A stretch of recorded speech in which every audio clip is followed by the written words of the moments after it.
This is one that we received. From fake rabies records to Governor Paula Page pardoning a pet. 2017 was for the dogs, cats, and even goats.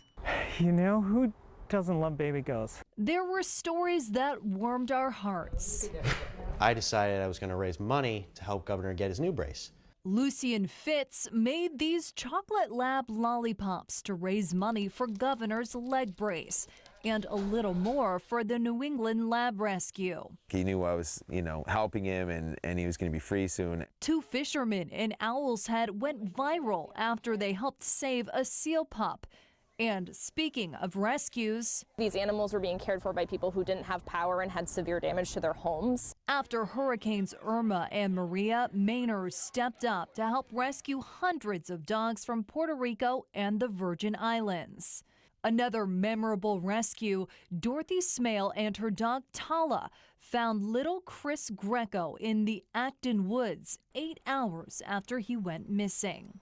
But there were stories that broke our hearts. There were feces probably up to my waist. In May, more than 80 Great Danes were rescued from deplorable conditions in Wolfboro, New Hampshire.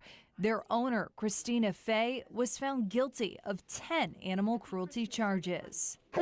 Sit. And who could forget Dakota? Governor Paula Page pardoned the husky that was supposed to be euthanized for killing a small dog and attacking another.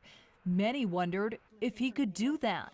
He simply doesn't have the power to issue a pardon in this case. After multiple court proceedings, officials reached a deal. Dakota would spend the rest of her life at a training facility and is now banned from ever coming back to Waterville.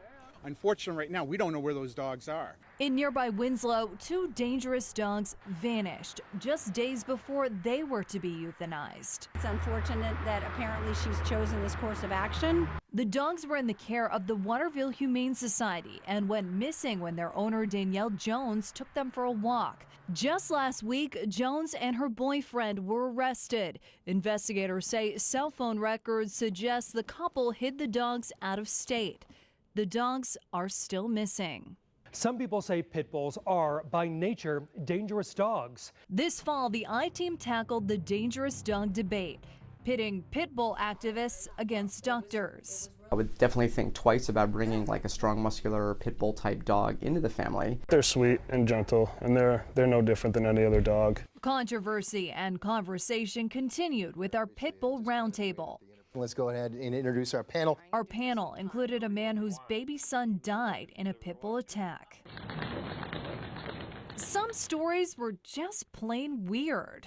Got some police cars together, shut off the lights, and tried to corral them back. Bison on the loose in New Hampshire, a black widow in Old Orchard.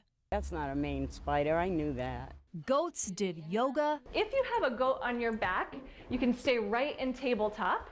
Took joyrides in cop cars, and even tried changing city ordinances in Auburn. First time I've talked about this kind of issue, talked about goats in the 30-year career. Hunters rescued the hunted. He wasn't too happy when I was slipping a rope around his antlers. And seals were returned home.